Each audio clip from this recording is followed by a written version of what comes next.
Hey everyone, and welcome to Isms by Josie. Today we're going to be doing an autumn nail design for the beginning of autumn this coming Wednesday. For my returning subscribers, thank you so much for tuning in, and for my new viewers, please consider subscribing, share, hit that like button, and leave a comment below. So I started off by stripping my previous design and applying soft gel tips by Gelish. And here I am taking Born Pretty stamping polish and applying one coat of this. This nail polish dries very fast and applies very thin. Now I'm taking some clear top coat by Gelish. This is a matte top coat, and I wanted to give a nice matte look to make the design on top pop out. And after curing, I'm just going to take a nail cleanser and clean off the sticky layer.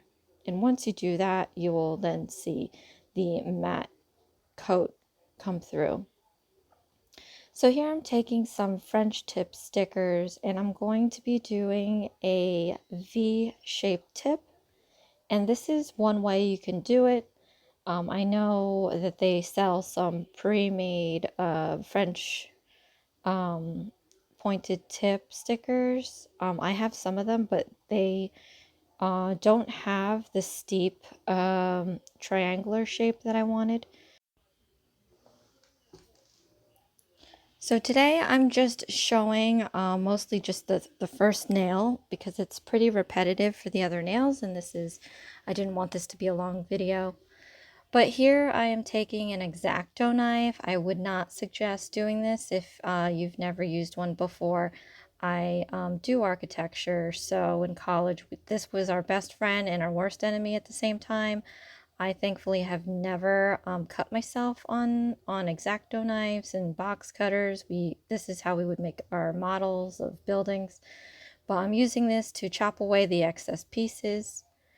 And here I'm taking Sally Hensen's Game of Chromes. I love this color. It's going to be a sad day when I run out, or I could just go out and get another.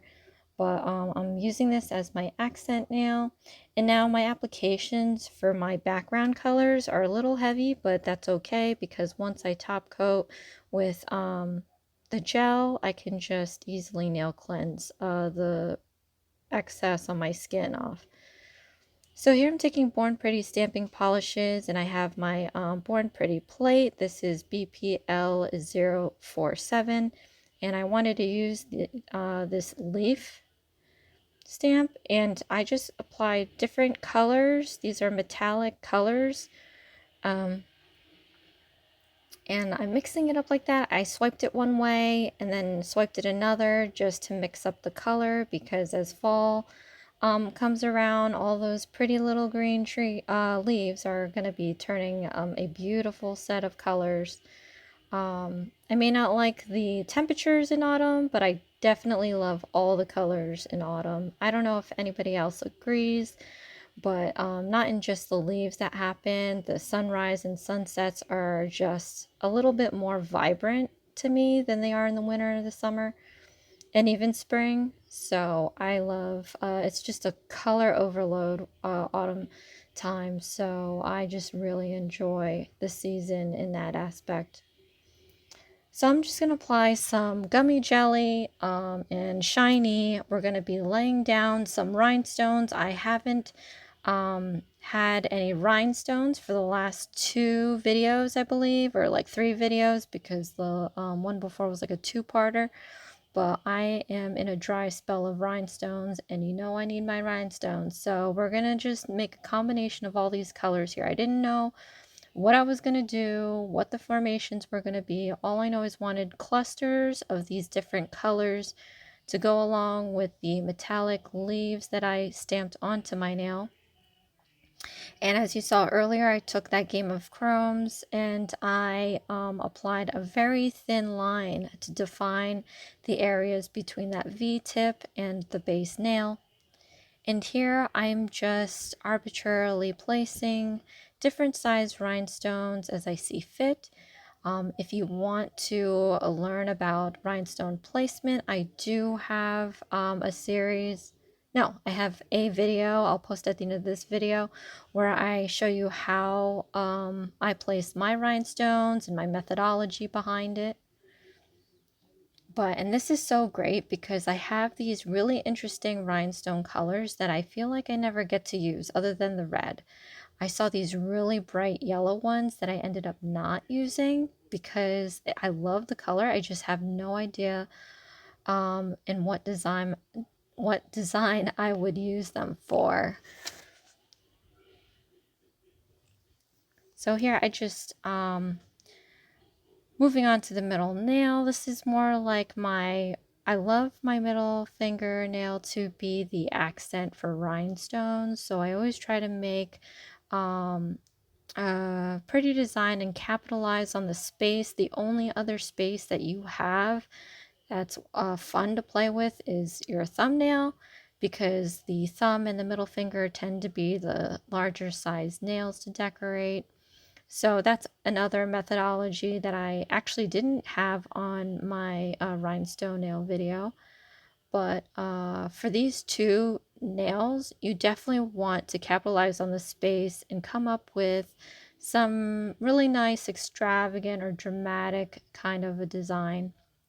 So here I'm just using some rhinestones to form an S curve. So this is going to be like a tornado looking thing. I just want this sucker to kind of like funnel in and cascade down to the point of that V tip.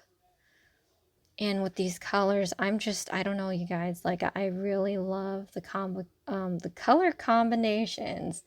I think I'm thinking faster than I'm speaking today because I just want to blurt stuff out and then it's just not making any sense.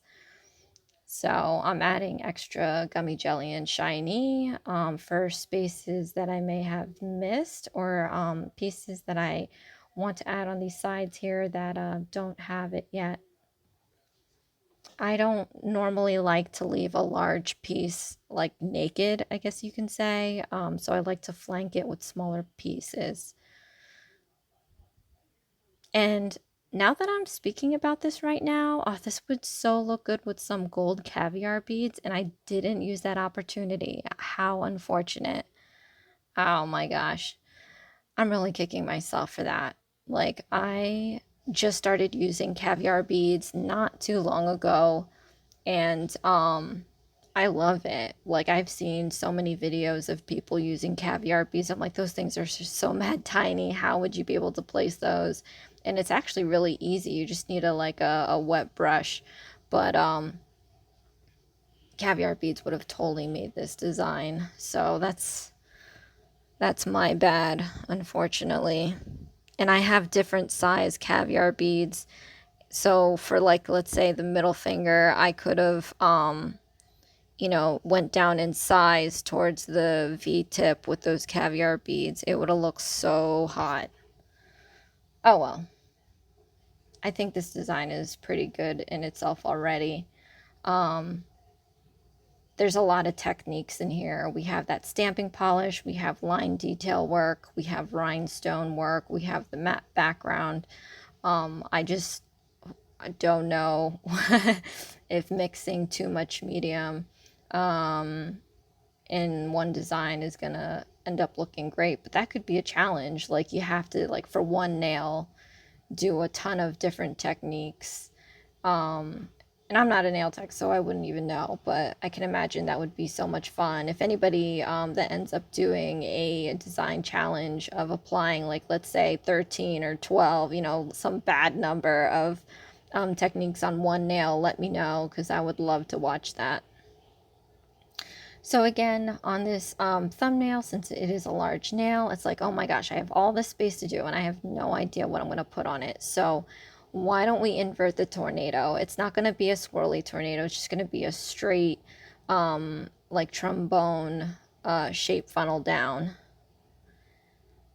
Or trumpet. I'm like a band geek, so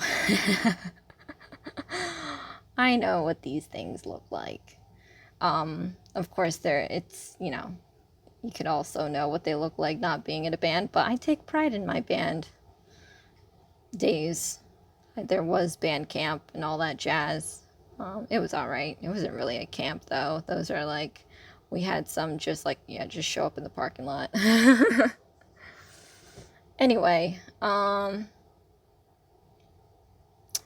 so my thought about this was I have to start out small towards the tip of this French tip because, you know, it's just going to look really bad if you stick a large rhinestone in the middle. There's going to be gaps in that, and in using these tinier rhinestones, you can see that it fills that corner in very, very well. I took the largest rhinestone out of this bunch to put in the middle because I thought it was super amazing. I love large rhinestones, and this isn't actually the largest I've seen, obviously, but this is the largest one I have out of this group.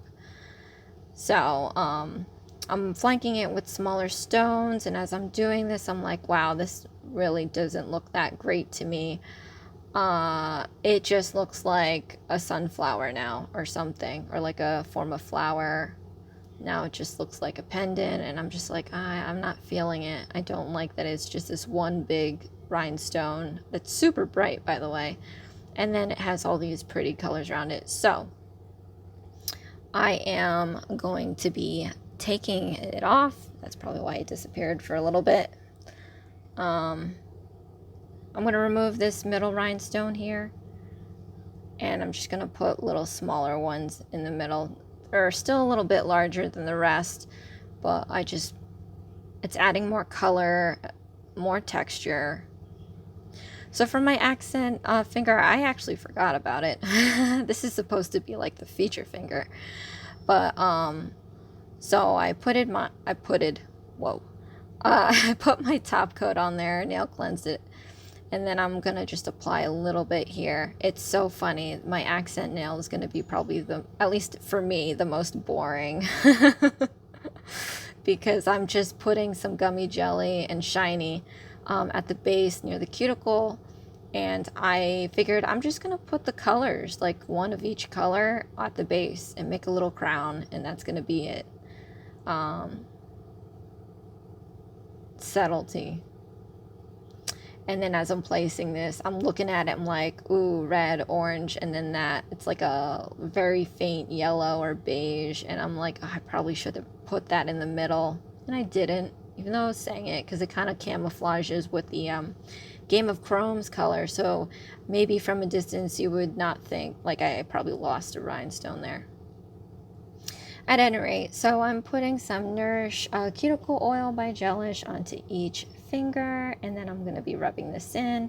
I'm keeping in mind of the matte top coat. The cuticle oil will definitely make it shiny, and that's not what we're trying to go for here, which is kind of sucky. So if anybody has any ideas how to deal with matte top coat and lotions, especially cuticle oil, because then obviously, I mean, you can just nail cleanse it off, but that's just a lot of work for me. So when I do this, I try to like do it to where I don't need to do an extra step, considering I already nail cleansed. At any rate, so this is the finished design. I'm so glad autumn's coming. I love the color. So I was really happy to use these colors in this design. And it's so autumn. I think it's too autumn right now because obviously it's coming this Wednesday, but the colors outside don't look anything like this. But I'm seeing this and I'm thinking, man, this reminds me of Thanksgiving. I love it. And that Game of Chromes, I love that color. It's mesmerizing. At any rate, I hope you like this design as much as I did, if not more.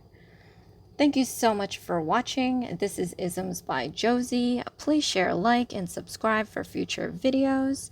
And please remember from my previous video, I'm posting 2 videos this week. The bonus video I'm posting next will be an anime challenge from my family. And it's a little crazy. All right, so I'll see you next time. Thanks. Bye.